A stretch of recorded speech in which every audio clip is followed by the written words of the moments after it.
Inside NATO headquarters in Brussels, the atmosphere was tense, thick with anticipation and a sense of urgency. The world's eyes were fixed on this iconic building, where history has so often been shaped in moments of crisis. Secretary-General Mark Rutte and German Chancellor Friedrich Merz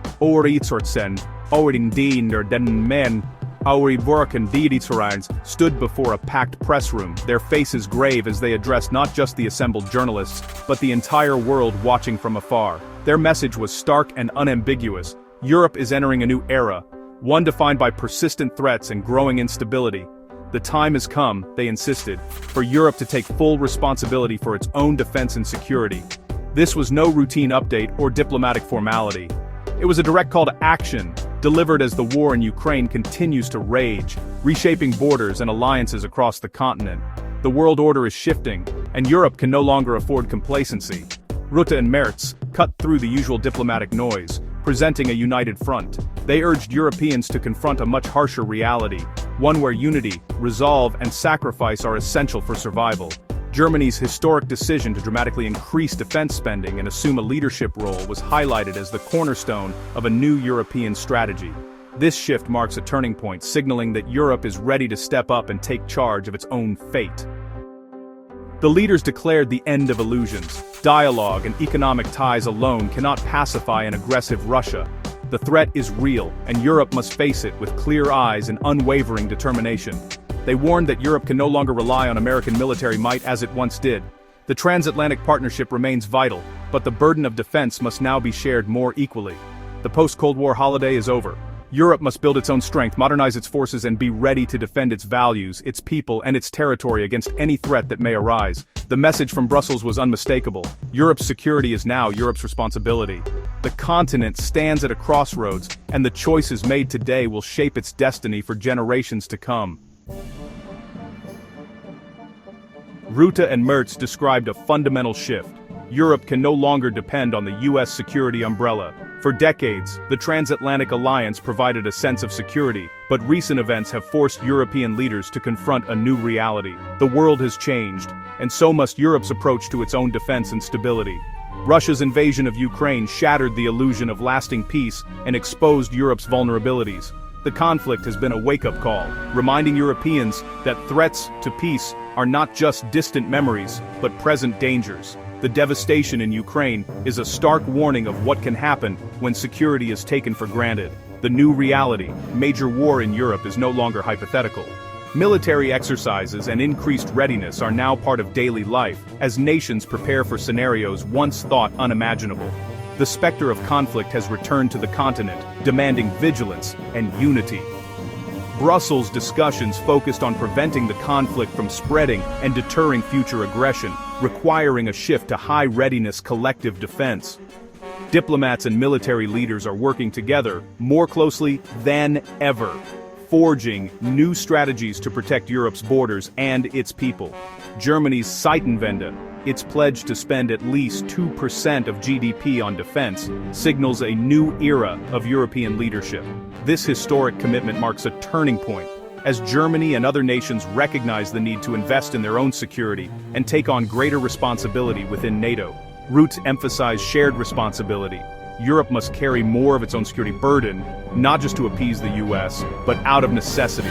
The continent's future depends on its ability to act decisively and independently, forging a path toward greater self-reliance and resilience. As global challenges grow, a stronger Europe is a more effective partner, not a rival, to the US. By building up its own capabilities, Europe can contribute more meaningfully to the alliance, ensuring that transatlantic cooperation remains robust in the face of new threats. Europe is stepping up as a co-equal in its own defense. This new era is defined by unity, determination, and a renewed commitment to safeguarding the continent's future. The Brussels briefing centered on the urgent question that has gripped the world for over 2 years. How can a just and lasting peace be achieved for Ukraine? As diplomats, military leaders, and policymakers gathered, the stakes could not have been higher. The war's devastation has rippled far beyond Ukraine's borders, threatening European security and the global order. The central issue remains clear. How should the war in Ukraine end? Should the world accept a frozen conflict, or is there a path to a peace that is both fair and sustainable for generations to come? Rutte and Merz insisted any peace must be just and durable. No rewards for aggression, no acceptance of Russia's land grabs. They emphasized that any compromise undermining Ukraine's territorial integrity would set a dangerous precedent, encouraging future violations of international law.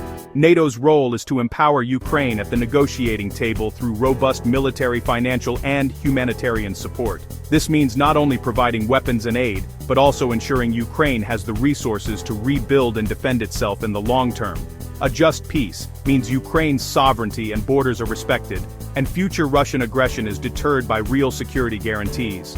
It requires a commitment from the international community to uphold these principles, not just in words, but in action. The vision is clear: a sovereign Ukraine with a modern NATO interoperable military, backed by formal commitments from key allies. This would allow Ukraine to defend itself and contribute to European security for years to come. A quick, fragile peace is unacceptable. Leaving Ukraine vulnerable would embolden Russia and destabilize Europe. The cost of inaction or half measures would be paid not just by Ukrainians, but by all who value peace and stability. NATO is preparing for a long-term commitment, understanding that true peace is more than the absence of fighting. It is about building trust, resilience, and a framework that prevents future conflict. Only a secure, stable, and just order will suffice for Ukraine and Europe's future. The choices made now will shape the continent for decades, making the pursuit of a just peace not only a moral imperative, but a strategic necessity. The leaked U.S. peace plan, seen as too generous to Russia, sparked alarm across Europe. European leaders quickly began crafting Ukraine-friendly counterproposals, prioritizing justice and long-term security over a quick fix. Rutte diplomatically reframed the conversation, focusing on shared goals: a sovereign, strong Ukraine. Europe made clear it would not be a passive bystander in negotiations shaping its own security. Ukraine, with European backing, is preparing its own revised peace plan for Washington. Europe is now co-authoring Western strategy, ensuring any final deal aligns with its principles and Ukraine's needs. The era of simply following Washington's lead is over.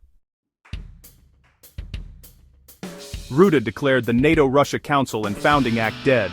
Formal dialogue with Moscow is over. Russia's repeated aggression has destroyed any hope of partnership. Trust is irreparably broken. NATO now sees Russia as a long-term antagonist to be deterred, not engaged. The alliance is shifting to military strength and credible deterrence, rebuilding its eastern flank and readiness. Communication with Russia will be limited to deconfliction, not political partnership. This is not just symbolic. It's a strategic reset to hard-nosed security competition. NATO's focus is now on defending every inch of its territory. Both leaders stressed NATO's unwavering support for Ukraine, backed by real action. Rutte's visit to Odessa after a deadly Russian strike underscored the war's brutal reality and the urgent need for air defense. High-level Western visits are a lifeline for Ukrainians, showing they are not forgotten. Zelensky's plea for more air defense was echoed in Brussels. Germany and others are ramping up aid, but more is needed. The alliance is scouring inventories and boosting production to meet Ukraine's critical needs. Providing Ukraine with tools to defend its skies is both a moral and strategic imperative. Every weapon and training mission is an investment in Ukraine's survival and Europe's security. The devastation in Ukrainian cities is a constant motivator for NATO's leaders. The future of U.S. troop presence in Europe is a constant concern. A recent withdrawal from Romania sparked anxiety, but Rutte reassured allies. Overall, U.S. troop levels remain historically high. The U.S. commitment to NATO is robust, but European leaders know political winds can shift in Washington. That's why Europe is building its own capabilities, not to push the U.S. away, but to become a stronger partner. The goal: a European pillar within NATO that can handle more security challenges independently. Europe's security must not hinge solely on decisions made in the U.S. A stronger, more integrated Europe is the ultimate safeguard. Ukraine's NATO membership remains a complex, sensitive issue. NATO's open-door policy stands, but consensus for Ukraine's entry is lacking while the war continues. Some members openly oppose inviting Ukraine now, fearing direct conflict with Russia. The alliance's strategy: Integrate Ukraine's military and institutions to NATO standards, preparing it for seamless membership when the time is right. Ukraine is being brought into the NATO ecosystem in every way short of Article 5 guarantees.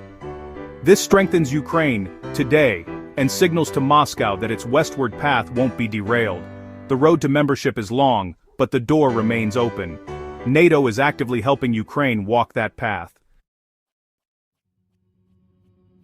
While Ukraine dominates headlines, NATO is closely watching other flashpoints: Serbia and Georgia. Serbia's growing military ties with China and Georgia's democratic backsliding are raising alarms in Brussels. NATO warns Serbia that deepening ties with autocratic powers threaten its European integration. In Georgia, NATO keeps communication open, hoping to encourage a return to democratic norms. The threats Europe faces are not just military. They include political subversion and foreign influence. NATO's role is to uphold democratic values and counter malign actors on the continent's periphery. The alliance is a vigilant guardian, watching for new fractures in Europe's stability.